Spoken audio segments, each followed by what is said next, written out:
Have you ever looked at something so broken, so hopeless, that you whispered to yourself, "It's too late"? Have you ever stood in the middle of silence, where life once thrived, and wondered if God could ever restore what was lost? What if I told you that centuries ago, a prophet stood in a barren valley where death covered the ground, and there he saw the impossible happen? Bones, dry, lifeless bones, began to move, to rise, to live again. What did this vision mean?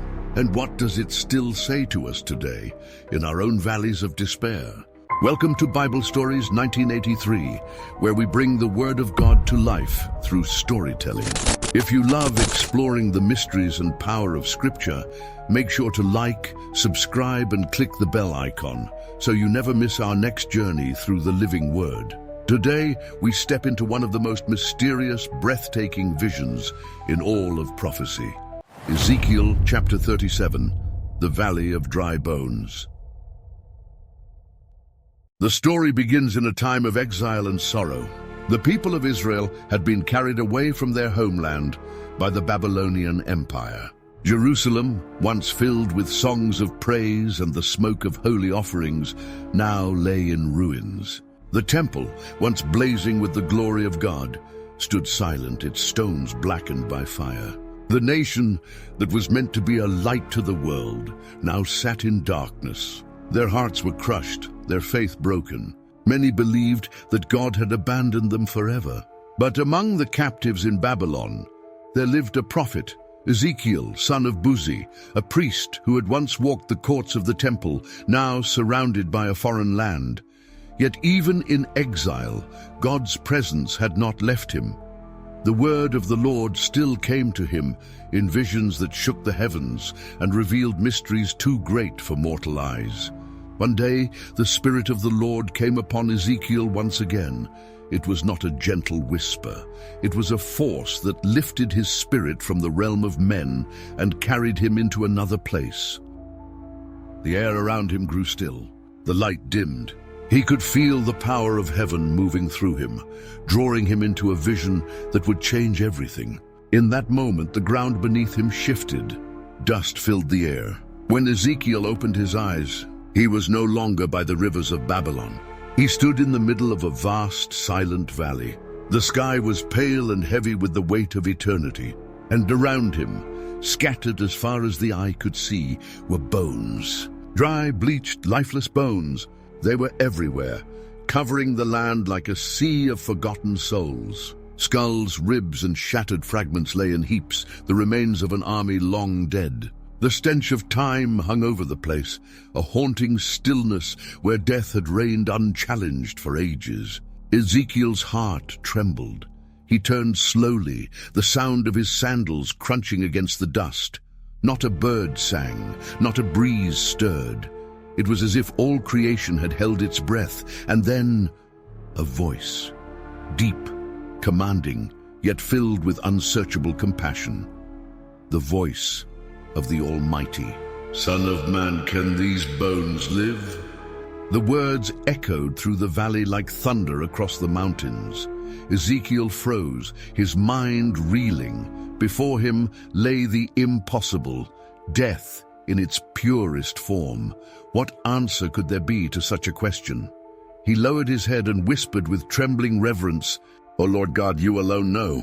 And in that humble answer, between faith and surrender, the miracle began to unfold. The valley remained silent for a long moment after Ezekiel's answer. The prophet's words hung in the air like incense before the throne of heaven. "O Lord God, you alone know."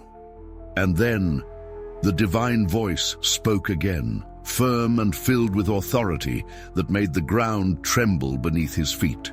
"Prophesy over these bones, Son of man.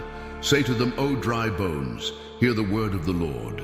Thus says the Lord God to these bones, Behold, I will cause breath to enter you, and you shall live." Ezekiel's heart pounded. His eyes darted across the valley, a graveyard of dust and despair. The command sounded impossible, yet it burned with holy purpose. He felt the fire of obedience stir within him. Slowly, he raised his hands toward the lifeless field. The wind shifted, faint but real. His voice trembled at first, then grew stronger as divine boldness filled his spirit. "O dry bones, hear the word of the Lord. Thus says the Lord God, I will cause breath to enter you, and you shall live. I will put sinews upon you, and bring flesh upon you, and cover you with skin. I will put my breath in you, and you shall live. Then you shall know that I am the Lord." The words echoed like a storm across the valley. For a heartbeat all was still, and then it began. A sound, faint at first, like pebbles shifting under the earth. Then louder. A deep resonant rattling filled the air. Ezekiel's eyes widened as he saw movement all around him. Bones began to twitch, roll, and slide across the dusty ground, drawn together by an invisible force. The prophet gasped as skeletons began to assemble, bone finding bone, each perfectly aligning as if guided by unseen hands. Skulls lifted, spines curved upright, ribs locked into place. The entire valley came alive with motion, a symphony of resurrection. Dust rose in swirling clouds. The rattling became a roar, countless bones clattering, striking, connecting. And as Ezekiel watched, sinews stretched across the skeletons like threads of light, weaving muscle and flesh over them. Skin spread like a veil, sealing the work of creation. What moments ago was a wasteland of bones was now filled with bodies, complete yet still lifeless. The sound faded, the movement ceased, the silence returned. Ezekiel stood amidst an army of bodies, human forms lying motionless under the pale sky. They looked real, yet there was no spark in them, no heartbeat, no breath. The prophet's chest heaved. He could almost hear his own pulse echoing in the stillness. And then the voice of God spoke again. Softer now, yet even more powerful. "Prophesy to the breath, Son of Man. Prophesy and say to the wind, Thus says the Lord God, Come from the four winds, O breath, and breathe upon these slain, that they may live." Ezekiel lifted his eyes to the heavens. The air had grown heavy, almost electric. He could feel the divine tension building, the moment before creation awakens. He drew a breath, and with trembling awe, he obeyed. "Come, O breath, from the four winds of heaven, come and breathe upon these slain that they may live." Then it happened. A sound, low, distant, began to sweep across the valley. It was not like any wind Ezekiel had ever felt. This was not the wind of the desert. It was the Ruach, the breath of God himself. It came rushing in from the east, the west, the north, and the south, swirling through the air, roaring like thunder, glowing like fire. It descended upon the bodies, curling through their nostrils, filling their lungs. And then, movement. One body stirred. Then another. Fingers twitched. Eyes opened, lifeless at first, then burning with light. The earth itself seemed to tremble as thousands upon thousands rose from the dust. Their chests expanded with the breath of life. They stood, strong, tall, alive, a great army stretching beyond the horizon. The sound of their rising was like the roar of the sea, the sound of resurrection. Ezekiel fell to his knees, overcome by the power before him. Tears filled his eyes as he beheld what no man had ever seen, death bowing before the breath of the living God. The bones that were once scattered and forgotten now stood as a mighty army, united, whole, alive. The impossible had become reality because God had spoken. Then the Lord said to him again, his voice filled with tenderness and purpose, "Son of man, these bones are the whole house of Israel. They say, our bones are dry, our hope is lost, and we are cut off. But I will open your graves and cause you to come up from them, O my people. I will bring you back to the land of Israel. And you shall know that I am the Lord, when I have opened your graves and brought you up from them. I will put my spirit in you, and you shall live." The wind slowed, the dust settled, and in the heart of that valley where death once reigned stood a vision of hope, eternal. The word of the Lord had triumphed. The sound of the wind faded into silence, but its echo lingered in Ezekiel's spirit. Before him stood an army where once there had been only bones, an army not of flesh and blood alone, but of promise and purpose. Their eyes gleamed with life. Their chests rose and fell with breath that came from the very mouth of God. The air trembled with holiness, as though the valley itself had become a sanctuary. Ezekiel could hardly breathe. He looked around in wonder, from the faces of the newly living to the endless horizon. Each figure stood upright, motionless but alive, awaiting the will of their Creator. The prophet's heart swelled, caught between awe and tears. The voice of the Lord broke the silence again, rolling like thunder, but gentle as a father speaking to his child. Son of man, these bones are the whole house of Israel. They say, our bones are dry, our hope is lost, and we are cut off. But I will open your graves, O my people, and I will bring you up from them. I will bring you back to the land of Israel. I will put my spirit in you, and you shall live. Ezekiel's eyes widened. The vision before him was more than resurrection. It was redemption. This was not merely about the dead rising, but about hope being reborn. Israel, scattered, broken, exiled, forgotten, was not abandoned.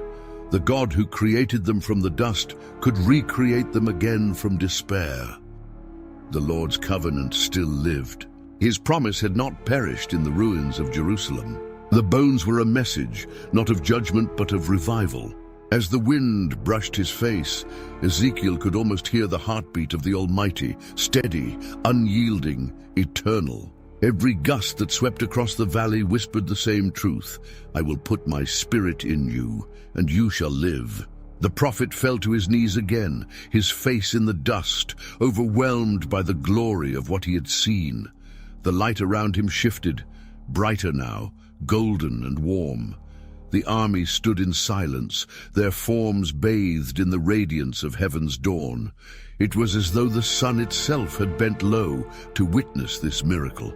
Ezekiel, what you see is what I shall do. As I breathed life into Adam, so I breathe life into my people. Where faith has dried up, I will pour living water. Where hearts have turned to stone, I will give hearts of flesh. Where nations see only death, I will show resurrection. The words of the Spirit filled Ezekiel's soul like fire. He understood now. The valley was not only Israel's story, it was every soul's story. Every heart that had grown weary, every dream that had turned to dust, every person who had said, it's too late. The God of breath and life was declaring that nothing is ever too far gone for his Spirit to restore. In the distance, thunder rumbled, soft but deep, and Ezekiel looked to the heavens. He saw visions of the future, a scattered people returning home, the temple rising again, the presence of God dwelling once more among them. The same Spirit that raised the bones would one day raise all who believe. The same breath that filled that valley would one day sweep across the earth at the sound of the final trumpet. Ezekiel's eyes burned with tears. He lifted his hands toward the light and whispered through trembling lips, Lord, who is like you? You bring life from dust, hope from ashes, and joy from mourning. You turn graves into gardens, bones into armies, death into life everlasting. The light intensified, surrounding him in a radiant glow. The valley began to fade, the sound of the wind softening into a distant hum. The Spirit's voice echoed once more as Ezekiel was lifted from the vision. Prophesy what you have seen, Son of Man. Tell them I, the Lord, have spoken, and I will do it. My word will not return void. Then the vision dissolved. Ezekiel blinked, and he was back beside the river of Babylon, the familiar world around him once again. But his heart was changed forever. The dust on his robe still carried the scent of the valley. His ears still rang with the sound of divine breath. He knew what he must do, to speak life to a hopeless people, to remind Israel that their God still reigned. He looked toward the east, where the sun broke the horizon. Its light shimmered on the waters, and Ezekiel whispered to himself, almost in awe, the breath of God, it still moves. The valley faded from Ezekiel's sight, but its echo never left his soul. The rattle of bones, the rushing wind, the voice of the Almighty, these sounds would live inside him forever. And though the vision had passed, its truth was eternal. God had not shown Ezekiel a story about the past. He had revealed a pattern that reaches into every generation. For the Valley of Dry Bones is not just a place in ancient Israel. It is the landscape of every heart that has lost its hope. It is every dream that has died, every prayer that feels unanswered, every faith that has grown silent under the weight of sorrow. Each of us at one time or another stands in that valley, surrounded by the bones of what once was. But the same God who spoke to Ezekiel still speaks today. The same Spirit that moved through the bones still moves through hearts. When you look around and see nothing but dust, when you whisper, "Lord, it's over," listen. Somewhere in that silence, God is asking you the same question he asked his prophet. Son of man, can these bones live? He's not asking because he does not know. He is asking so that you will remember who he is. He is the God who turns graves into gardens, the God who spoke light into darkness, order into chaos, and life into lifeless clay.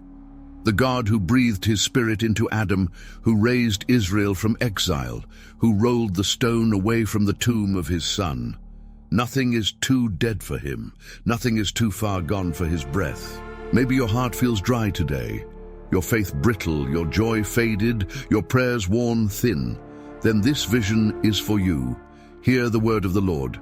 I will put my Spirit in you, and you shall live. You may not see how, you may not feel when, but the Spirit of God is already moving, even in the silence. The wind is gathering, the breath is coming. Close your eyes for a moment. Picture your own valley, the place where hope once died. Now imagine the wind beginning to stir, dust lifting from the ground, the whisper of his voice weaving through the stillness. Live.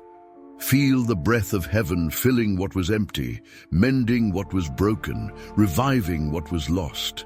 That is what God does. That is who he is. And when the Spirit fills you, you do not rise alone. You rise as part of a great army, a people reborn by grace, restored by mercy, and empowered by the living word. We are that army today. We stand because he spoke.